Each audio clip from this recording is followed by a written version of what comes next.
कैसे हैं आप सब? आप सभी का मेरे YouTube channel Ayush Singhal 24/7 classes में स्वागत है, जिसका education coaching platform AS national institute Modinagar Ghaziabad district Uttar Pradesh में स्थित है। मैं आप सभी से बात कर रहा था इंफॉर्मेशन टेक्नोलॉजी कोर 402 क्लास 9 का सिलेबस हम पढ़ रहे थे सेशन 2022-23 के लिए।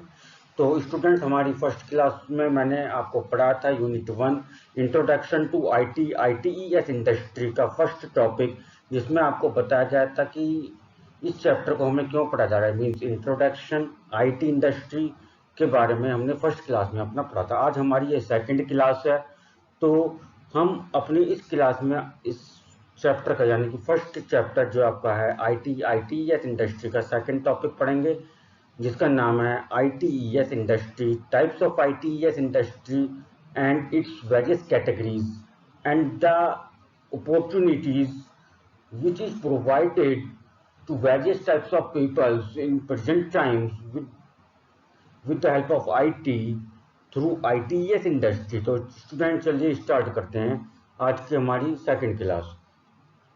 स्टूडेंट्स, मैं आप सभी से रिक्वेस्ट करूंगा जिन्होंने मेरी फर्स्ट क्लास नहीं ली है, फर्स्ट क्लास की वीडियो नहीं देखी है, तो प्लीज़ पहले आप मेरी फर्स्ट क्लास की वीडियो देखिए। वीडियो का लिंक आपको इस वीडियो के डिस्क्रिप्शन में दिया गया है, आप उस वहाँ से हमारी फर्स्ट क्लास की देख सकते हैं। उसके बाद आप सेकंड क्लास, ये वाली क्लास देखिए, आपको समझ में आएगा। ठीक है स्टूडेंट, आज हम अपनी क्लास का टॉपिक शुरू करते हैं ITES इंडस्ट्री। चलिए स्टार्ट करते हैं।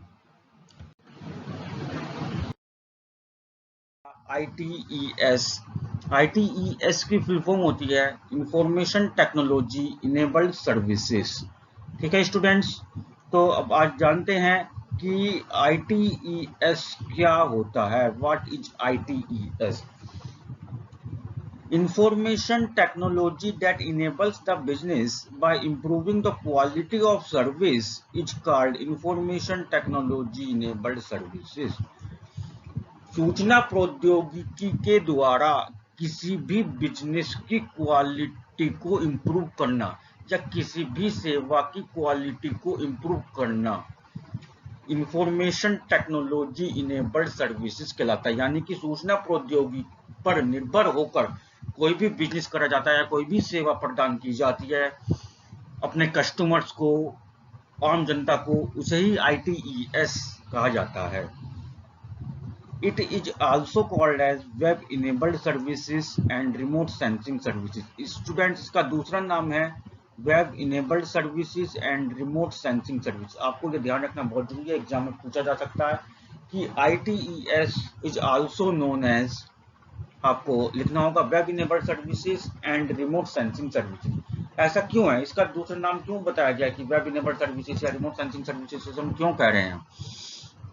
Because the service is provided through websites और ऐप, क्योंकि इसमें जो सेवा या अपने कस्टमर्स को सर्विस प्रोवाइड करवाई जा रही है, क्वालिटी प्रोवाइड करवाई जा रही है, जो भी सेवा आपको कंपनी की तरफ से या किसी बिजनेस ओनर की तरफ से आपको प्रोवाइड करवाई जा रही है, वो डिजिटल मोड में प्रोवाइड करवाई जा रही है, ऑनलाइन प्लेटफॉर्म पर प्रोवाइड करवाई जा रही है, वेबसाइट्स पर और एंड्रॉइड मोबाइल फोन्स पर। तो हम बात करेंगे आपसे कि ITES information technology enabled services में जो सेक्टर है, ये किस किस डिपार्टमेंट्स को या किस किस टाइप के सेवाओं को इंक्लूड करता है। ITES कवर्स वेरियस डिपार्टमेंट्स और सेक्टर्स लाइक फाइनेंस, यानी कि फाइनेंस डिपार्टमेंट जो कि पैसे का लेन देन, फंड कहाँ से आएगा, कैसे चलेगा, कंपनी कैसे चलेगी, इन चीज़ों का हिसाब किताब रखते हैं।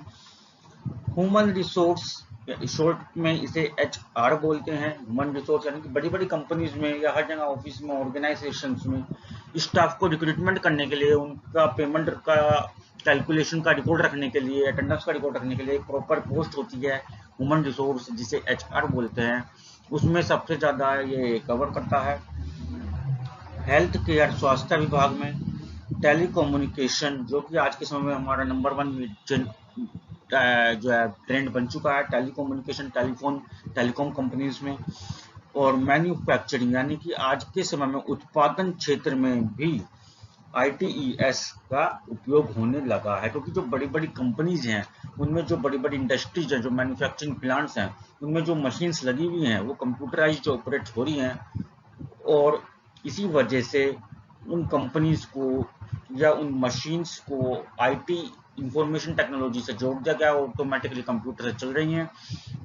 इसी तरीके से जो उन इंडस्ट्रीज के द्वारा या कंपनीज के द्वारा जो अपने क्लाइंट्स को या आम जनता को, अपने कस्टमर को जो सेवा प्रोवाइड करवाई जा रही है उसे ITES information technology enabled services बोलते हैं। ठीक है स्टूडेंट्स, ये था हमारा ITES का कंसेप्ट। हम बात करेंगे बेनिफिट्स ऑफ ITES, यानी कि ITES के फायदे क्या हैं, क्यों यूज कर रहे हैं हम उसको। फर्स्ट है, it reduce costs and improve service standards. ये किसी भी संस्थान के लिए, किसी भी कारखाने, किसी भी उद्योग के लिए, किसी बिजनेस के लिए, किसी भी कंपनी के लिए लागत को कम करता है एंड इम्प्रूव सर्विस स्टैंडर्ड, और अपनी सेवा में क्वालिटी को इम्प्रूव करता है और अपने स्टैंडर्ड को मेंटेन करता है। आप मान लीजिए एक उदाहरण लेते हैं, आप एग्जांपल लेते हैं, आप कोई भी जो है किराने का सामान मार्केट से खरीदने जाते हैं, वो कहता है ठीक है जी, आप ऑर्डर, आपको नेक्स्ट टाइम से हमारे काउंटर पर, शॉप पर आने की जरूरत नहीं है, आप हमारा नंबर ले लीजिए, आप इस पे जो जो भी आपको आइटम्स परचेज करने हैं आप उनको व्हाट्सएप कर दो और आपको घर पे होम डिलीवरी कर दी जाएगी। तो आप पसंद करेंगे? नहीं करेंगे आप, जाहिर सी बात है आप पसंद करेंगे उसको। तो इसमें क्या हो रहा है, कॉस्ट घट रही है उसकी, क्योंकि कस्टमर जो है शॉप पर जा रहा है तो उसे प्रॉपर अपना दुकान को मेंटेन करना पड़ रहा है, काउंटर लगाना पड़ रहा है, और कस्टमर्स की देख रेख के लिए CCTV कैमरा इंस्टॉलेशन करना पड़ रहा है, ये सब चीज़ें उसको मेंटेनेंस करनी पड़ रही है। पर जब वो आपको उसे व्हाट्सएप पे आप अपना ऑर्डर भेजेंगे और आपके घर पे आ जाएगा, तो उसे जरूरत नहीं है कि प्रॉपर अपना शॉप मेंटेन करे, काउंटर लगाए और चेयर वगैरह रखे, वो गोडाउन से भी अपना काम कर सकता है। और उसके साथ साथ क्या, उसकी स्टैंडर्ड ही बढ़े, अरे ये तो ऑनलाइन भी सामान बेचता है, घर पे होम डिलीवरी देते हैं। सेकंड पॉइंट है जो कि बहुत इंपॉर्टेंट रखता है, it provides job opportunities in various sectors और डिपार्टमेंट्स ऑन वेरियस पोस्ट्स। यानी कि ITES से अधिकतर विभागों में या अधिकतर सेक्टर्स में, कंपनियों में रोजगार के मौके बढ़ गए हैं। कहाँ कहाँ पे हमें रोजगार मिल सकता है? मेडिकल ट्रांसक्रिप्शन, मेडिकल डिपार्टमेंट्स में, कस्टमर रिलेशनशिप मैनेजमेंट, यानी कि BPO कंपनीज में, जो कॉल सेंटर कंपनीज होती हैं, उनमें कस्टमर के साथ अपने बिजनेस को बनाए रखने के लिए मैनेजमेंट की जरूरत होती है, जो ऑनलाइन करते हैं सारा। डेटा एंट्री, यानी कि जब कोई भी कंपनी वाला, कोई भी ऑफिस वाला अपना सारा फैसिलिटीज जो है या सभी सामान अपना ऑनलाइन सेल कर रहा है, अपना ऑनलाइन बेच रहा है, तो उसका रिकॉर्ड भी उसे ऑनलाइन रखना पड़ेगा, तो उसके लिए वो डेटा एंट्री का रिकॉर्ड रखते हैं, डेटा एंट्री के लिए स्टाफ रखते हैं। डेटा प्रोसेसिंग, डेटा को प्रोसेस करने के लिए कि आज उसका कितना सामान बिका, कितने की सेल हुई, ये सब रिकॉर्ड रखने के लिए। डेटा वेयर हाउसिंग, और गोडाउन का रिकॉर्ड रखने के लिए data warehousing. IT help desk, यानी कि रिसेप्शन पे या कस्टमर केयर पे, या किसी भी व्यक्ति को प्रॉब्लम आ रही है हमारे प्रोडक्ट से, कंप्लेंट दिखवाने के लिए IT हेल्प डेस्क। और टेलीकम्युनिकेशन सर्विस, यानी कि टेलीकॉम कंपनीज में, इन सब जगह हमारे ये रोजगार के मौके बढ़ गए हैं आज के समय में। IT, ये सूचना प्रौद्योगिकी के आने से, और बड़ी बड़ी कंपनियां जो इन सूचना प्रौद्योगिकी पर निर्भर होकर, इंफॉर्मेशन टेक्नोलॉजी पर निर्भर होकर जो अपना बिजनेस बढ़ा रही हैं, उनकी वजह से इन पदों पर, इन विभागों में नौकरी के अवसर बढ़े हैं, रोजगार के अवसर बढ़े हैं। ठीक है स्टूडेंट, अब हम बात करेंगे आपसे क्लासिफिकेशन ऑफ ITES इंडस्ट्री, यानी कि ITES इंडस्ट्री को कुछ अलग अलग कैटेगरीज में क्लासिफाइड किया गया है, डिवाइड किया गया है। तो देखते हैं, यहाँ पे आपको मैंने हाईलाइट की यहाँ पे शो कर रखी है, स्ट्रक्चर आपको पूरा शो कर रखा है। तो देखिए इसमें क्या, इसमें बताया गया है कि ITES इंडस्ट्री जो है 3 पार्ट्स में डिवाइडेड है। Number 1 BPO, number 2 call centre, और नंबर 3 BPM। BPO को फिर दोबारा फर्दर 2 कैटेगरीज में डिवाइड कर दिया गया है, back office and front office. और नंबर 3 BPM को फर्दर 3 कैटेगरीज में डिवाइड कर दिया गया है, MNCs, ISPs और GICs। इन सभी के बारे में हम कंप्लीट डिटेल्स 1 बाय 1 पढ़ेंगे। तो देखिए, सबसे पहले हम शुरुआत करते हैं BPO से। BPO सबसे पहले तो हम ये जाने, जो कि जो शब्द है BPO, ये क्या है, इससे मतलब क्या फुल फॉर्म होता है इसका? BPO stands for business process outsourcing. इसका फुल फॉर्म बहुत इंपॉर्टेंट है स्टूडेंट्स, आपको लर्न करना होगा और एग्जाम में आपसे पूछा जा सकता है। BPO stands for business process outsourcing. BPO services means performing business operations through an outside service provider. It comes under IT services and play a very important role in improving the business performance. BPO एक प्रकार का business operations को perform करता है परंतु outside and service provider, यानी कि जो मेन मुख्य कंपनी है, जो मुख्य प्रदाता कंपनी है, यानी कि मान लीजिए हम अगर एलजी कंपनी की बात करें, आप एलजी का कोई वॉशिंग मशीन खरीदते हैं या एलजी का एसी खरीदते हैं, एलजी का रेफ्रिजरेटर खरीदते हैं, तो एलजी कंपनी ने वॉशिंग मशीन बनाई और कस्टमर को सेल कर दी। पर वॉशिंग मशीन से रिलेटेड जिस कस्टमर ने वो खरीदी, परचेज की उसकी वॉशिंग मशीन एलजी कंपनी, उसे अगर कोई प्रॉब्लम आ रही है तो एलजी कंपनी को कंप्लेंट करेगा। तो अब वहां पे क्या है, एलजी कंपनी जो है खुद उसको मेंटेन नहीं कर रही है। एलजी कंपनी ने क्या करा, एक छोटी कंपनी को, छोटी मोटी जो कंपनी होती हैं, एक छोटे मोटे व्यक्ति को, किसी भी जो मीडियम लेवल की इंडस्ट्रीज होती हैं, छोटी मोटी इंडस्ट्रीज होती हैं, उनको उसने जो है अपना काम सौंप दिया कि जी ऐसे ऐसे मेरी परेशानी है और आपको ये काम करना, मेरा ये सारी रिस्पॉन्सिबिलिटी आपके, आप स्टाफ रखो कैसे भी करो, मेरे कस्टमर को कोई भी प्रॉब्लम नहीं आनी चाहिए, अगर प्रॉब्लम आएगी तो मैं आपको फाइन लगेगा आपको। तो इस टाइप की जो सेवा होती है, जो सर्विस प्रोवाइड करवाई जाती है किसी बड़ी कंपनीज के द्वारा अदर कंपनीज के थ्रू अपने कस्टमर्स को डायरेक्टली ऑनलाइन प्लेटफॉर्म पे, उसको कहते हैं बीपीओ, बिजनेस प्रोसेस आउटसोर्सिंग। यानी कि आउटसाइड जो मुख्य कंपनी है वो अपने कैंपस से, अपने ऑफिस के बाहर से उसको संचालित कर रही है और अपने कस्टमर से डीलिंग कर रही है। ये भी एक आईटी सर्विसेज, इंफॉर्मेशन टेक्नोलॉजी यानी कि सूचना प्रौद्योगिकी का हिस्सा है।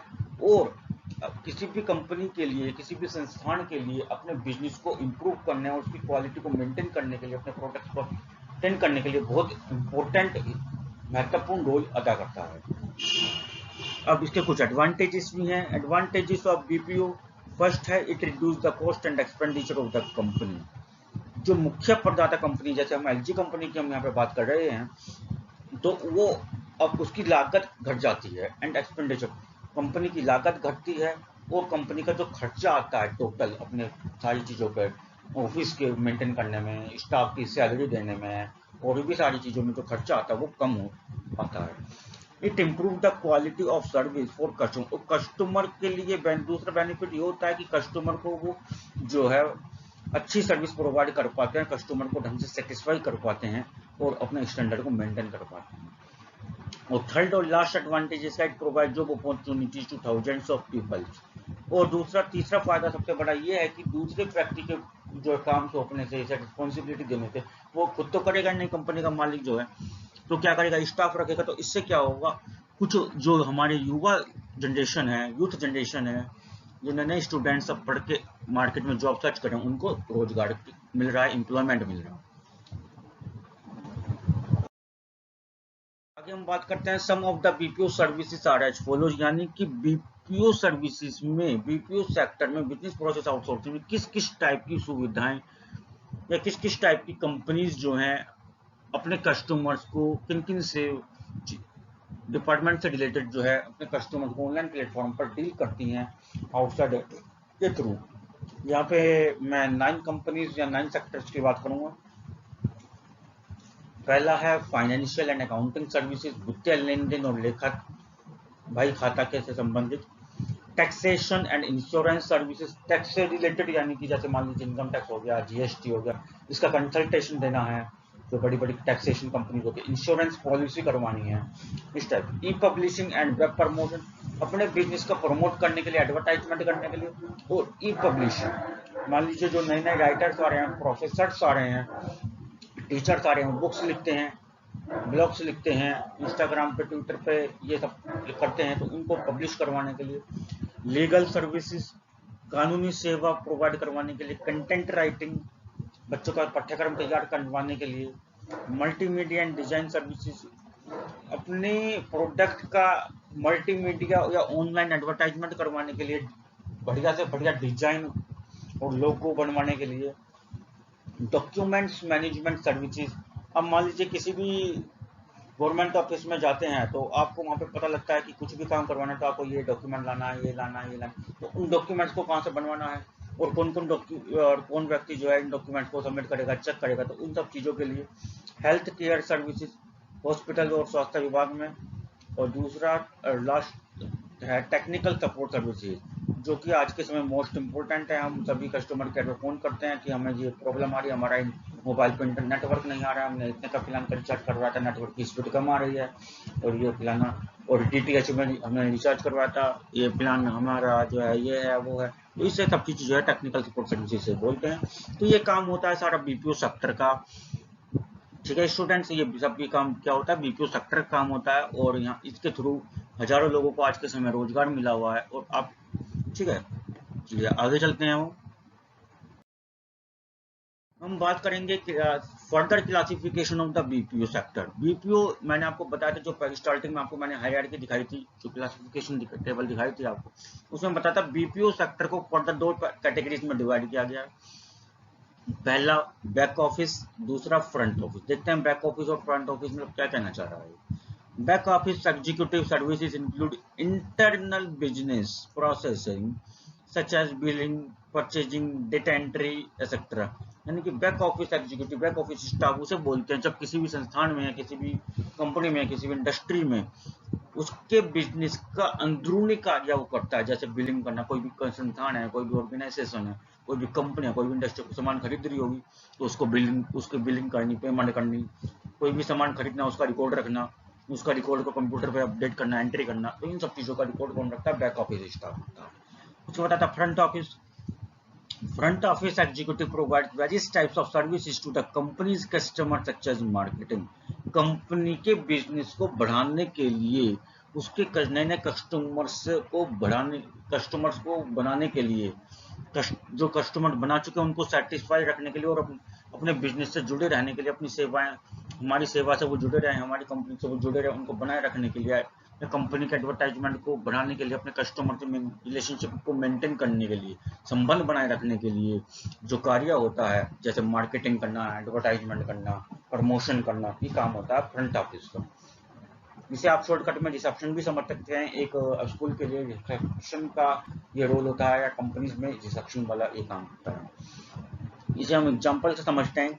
ये school maintain the record of students, teachers and other staff in computerized way through a data entry clerk called back office। एक स्कूल है, पब्लिक स्कूल है, CBSE बोर्ड का, उसमें क्या 3 प्रकार के जो है लोगों का वहाँ पे आना जाना होता है। पहला स्टूडेंट्स है, यानी कि जो पढ़ने जाते हैं, दूसरा टीचर्स हैं जो कि पढ़ाने जाते हैं, और बाकी नॉन टीचिंग स्टाफ है जो कि ऑफिस वर्क है। तो इसमें जो है वो स्कूल क्या करता है, सभी लोगों का, सभी स्टूडेंट्स का, सभी स्टाफ का वो कंप्यूटर पर रिकॉर्ड रखता है कि किस बच्चे की कितनी फीस आ रहा है, कौन सी क्लास में पढ़ रहा है, कितनी फीस है, और ऐसी टीचर का रखता है कि कौन सा टीचर कब किस तारीख में आया है, कितनी सैलरी ले रहा है, क्या सब्जेक्ट पढ़ा रहा है। तो उसका जो रिकॉर्ड रखता है, जो एक स्टाफ रखता है कंप्यूटर पे वर्क करते हैं हमारे ऑफिस में, स्कूल में या कॉलेज में, उसको हम कहते हैं बैक ऑफिस एग्जीक्यूटिव। While जबकि school promote the business regarding admission through a staff called front office। और जो सेशन के टाइम पर जो स्कूल या कॉलेज वाले जो है अपने स्कूल या कॉलेज का एडवर्टाइजमेंट करते हैं घर घर जा करके, या लोकलिटी में, अपने विलेजेस में, रूरल एरिया में, अर्बन एरिया में एडवर्टाइजमेंट करते हैं, पम्फलेट डिस्ट्रीब्यूट करते हैं, किसी भी तरीके से एडवर्टाइजमेंट करते हैं, स्टूडेंट्स को एडमिशन लेने के लिए प्रेरित करते हैं अपने कॉलेज में, अपने स्कूल में। ये काम किसके द्वारा करा जाता है, ये भी काम स्टाफ के द्वारा ही करा जाता है। तो जो नॉन टीचिंग स्टाफ होता है, तो उस स्टाफ को जो है नॉन टीचिंग स्टाफ नहीं बल्कि फ्रंट ऑफिस एग्जीक्यूटिव बोला जाता है। ठीक है स्टूडेंट्स, ये था बैक ऑफिस और फ्रंट ऑफिस का डिफरेंस। ये जो कि एक BPO sector is divided into 2 parts, front office and back office. चलिए स्टूडेंट आगे चलते हैं। अब आता है आपका कॉल सेंटर, यानी कि ITES इंडस्ट्री का दूसरी कैटेगरी है call centre. Call centre is a centralised office used for receiving और transmitting a large volume of inquiries by telephone. तो स्टूडेंट यहाँ पे जो है फर्स्ट ये 2 लाइंस में जो है यहाँ पे मैंने आपको कॉल सेंटर के डेफिनेशन के बारे में बताया कि कॉल सेंटर क्या करता है।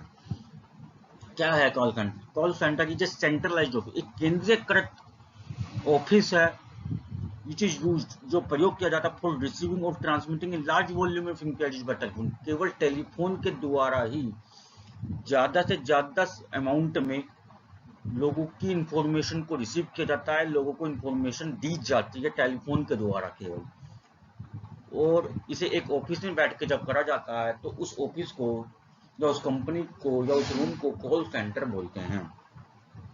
क्या बोलते हैं उसको? कॉल सेंटर बोलते हैं। ठीक है, आप मान लीजिए इसको एग्जांपल इस टाइप से भी आप समझ सकते हैं कि मान लीजिए आप जो है मोबाइल यूज कर रहे हैं किसी भी कंपनी का, या सिम यूज कर रहे हैं जियो का, मान लीजिए आप सिम यूज कर रहे हैं, तो आपके जो है कुछ प्रॉब्लम आती है तो आप क्या करते हैं? कस्टमर केयर पे कॉल करते हैं कि जी मैंने ये वाला प्लान का रिचार्ज करवाया था। जैसे मान लीजिए एग्जांपल लेते हैं, ₹199 का आपने जियो का रिचार्ज करवाया था प्लान, मुझे मेरा नेटवर्क नहीं आ रहा है, या प्लान के अनुसार मैं कॉल नहीं कर पा रहा हूँ, मैसेज सेंड नहीं कर पा रहा हूँ, या मैं नेटवर्क एक्सेस नहीं कर पा रहा हूँ, डेटा की स्पीड बहुत कम आ रही है, डाउनलोडिंग स्पीड नहीं आ रही है। तो ये सब इससे मिलती जुलती जो भी प्रॉब्लम्स होती हैं आपकी जो है आपके डिजिटल डिवाइसेस को लेकर, या भी आप कोई भी प्रोडक्ट खरीदते हैं उसकी कंप्लेंट करते हैं कि मान लीजिए आपने एलजी की वॉशिंग मशीन ली है, तो आप एलजी कंपनी के टोल फ्री नंबर पे जो है कॉल करते हैं कि जी हमने ऐसे ऐसे आपकी कंपनी से, आपके कंपनी के शोरूम से वॉशिंग मशीन ली थी, इस टाइम ली थी, इतने टाइम पहले ली थी, इतनी वारंटी है, ये मॉडल नंबर है, वो जब खराब हो गई है तो क्या करता है? कंप्लेंट लिखवाते हैं।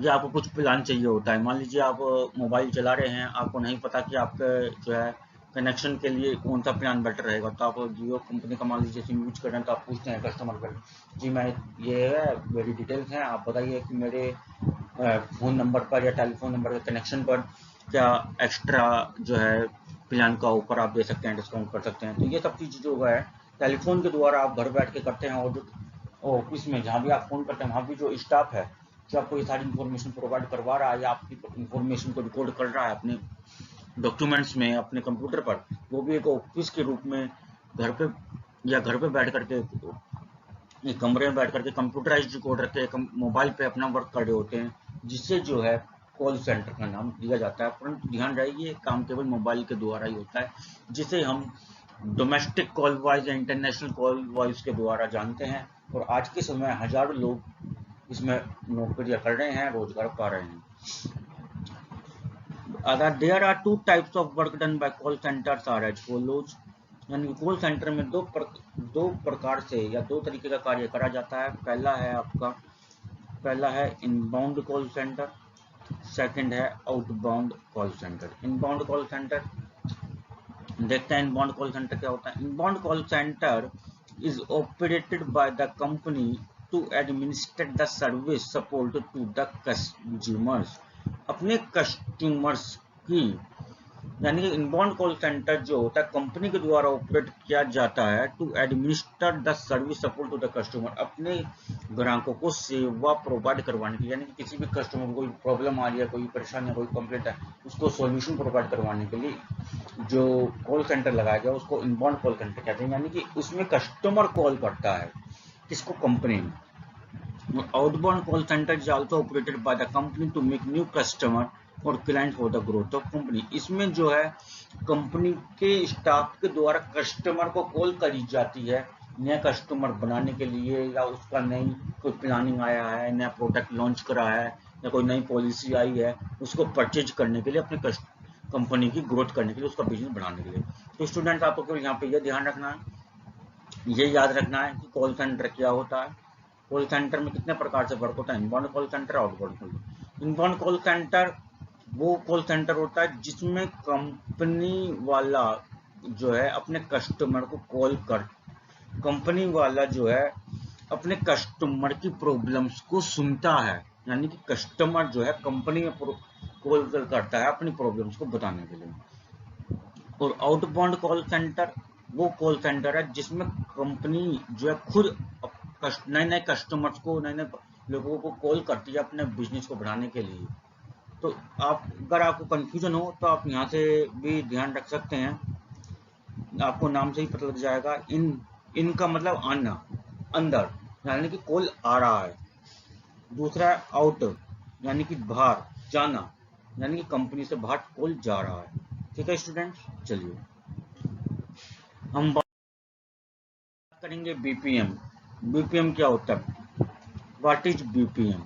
This is the third category of the ITS industry.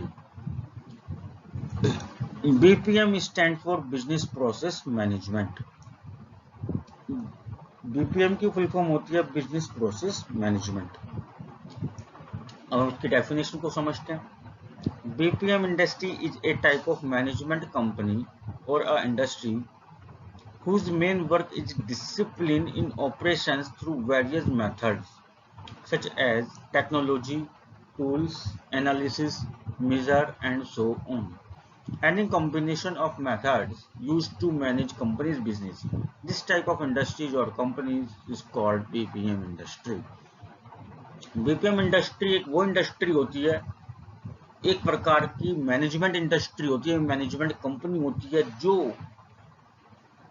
का मुख्य कार्य कंपनी दूसरी कंपनी के ऑपरेशंस को डिसिप्लिन में रखना होता है अलग अलग मेथड्स के द्वारा, जैसे टेक्नोलॉजी का यूज करके, टूल्स का यूज करके, अलग अलग सॉफ्टवेयर का यूज करके एनालिसिस करते हैं उस वर्क को, उस रिकॉर्ड को, या मेजरमेंट करते हैं इंस्ट्रूमेंट्स के द्वारा। एनी कॉम्बिनेशन ऑफ मेथड, किसी भी दो या दो से ज्यादा मेथड्स के कॉम्बिनेशन के द्वारा किसी भी कंपनी के बिजनेस को मैनेज करना का जो किसी भी इंडस्ट्री का या किसी भी संस्थान का किसी भी कंपनी का जो काम होता है, उनका कार्य होता है, उस कंपनी या इंडस्ट्रीज को बीपीएम इंडस्ट्री कहा जाता है। इसका फुल फॉर्म होता है बिजनेस प्रोसेस मैनेजमेंट। ठीक है स्टूडेंट्स, हम बात करेंगे advantages of BPM industry. BPM industry के फायदे क्या हैं? It's main contribution towards the countries GDP and export. BPM industry का मुख्य फायदा यह है कि ये किसी भी देश की जीडीपी को, देश की अर्थव्यवस्था को बढ़ाने में बहुत ज्यादा योगदान प्रोवाइड करवाता है, बहुत ज्यादा योगदान देता है। एंड एक्सपोर्ट, यानी कि किसी भी कंट्री से दूसरी कंट्री में किसी प्रोडक्ट को जो है एक्सपोर्ट करना हो तो उसमें जो है बीपीएम इंडस्ट्री का बहुत बड़ा कंट्रीब्यूशन होता है, बहुत बड़ा रोल होता है।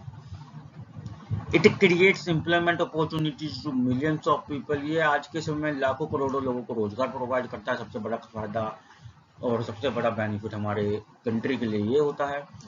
और थर्ड है आपका, it creates image of any country in the world in terms of technology such as India.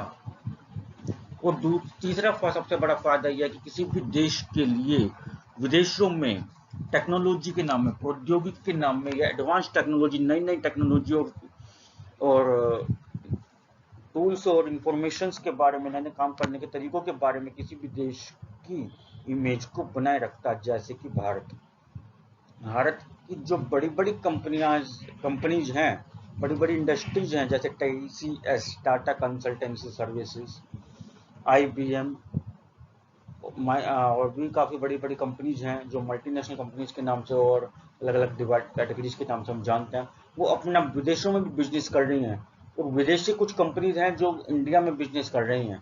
तो उससे क्या होता है, हमारी कंट्री की इमेज बनती है विदेश में जाकर, अरे ये तो जो है इंडिया कंपनी है और वहाँ की टेक्नोलॉजी ये यूज कर रहे हैं। It provides error free and exceptional services to the customer. ये अब किसी भी अपने कस्टमर को जो है एरर फ्री, यानी कि असुविधाजनक और बिना किसी असुविधाजनक और बिना किसी गलती के 24 घंटे सेवा प्रदान करती है। In India this type of industry has very important for the development of country. Bharat के लिए ये बहुत सबसे बड़ा फायदा है कि देश के विकास के लिए बहुत बड़ा योगदान प्रोवाइड करती है जो बीपीएम इंडस्ट्रीज है। It provides exceptional services 24 hours to the customer, so it has a very importance for the development of rural area. सबसे लास्ट बेनिफिट यह है कि अपने कस्टमर को 24 घंटे सुविधाएं प्रोवाइड करवाती हैं, सेवाएं प्रोवाइड करवाती हैं। तो ये किसी भी देश के विकास के लिए, खास तौर पर ग्रामीण क्षेत्रों में, देहात क्षेत्रों में, रूरल एरियाज में के विकास के लिए, डेवलपमेंट करने के लिए बहुत फायदेमंद है आज के समय, जैसे कि इंडिया। ठीक है स्टूडेंट, ये सभी एडवांटेजेस हैं बीपीएम इंडस्ट्रीज के। अब आता है स्ट्रक्चर ऑफ बीपीएम इंडस्ट्री, यानी कि बीपीएम इंडस्ट्री का जो स्ट्रक्चर है, खाका है, किस टाइप का उसका स्ट्रक्चर होता है, किस टाइप का वो खाका बना खिंचा हुआ है। The structure of BPM industry divided into 3 types. जो बीपीएम इंडस्ट्री है वो 3 टाइप्स में, 3 भागों में डिवाइड है। उसका खाका जो है 3 भागों में बांटा गया। देखते हैं किस किस में बांटा है, डिस्ट्रीब्यूटेड है। यहाँ पे जो बीपीएम इंडस्ट्रीज हैं वो 3 टाइप्स हैं, कौन कौन से हैं। फर्स्ट है एमएनसी।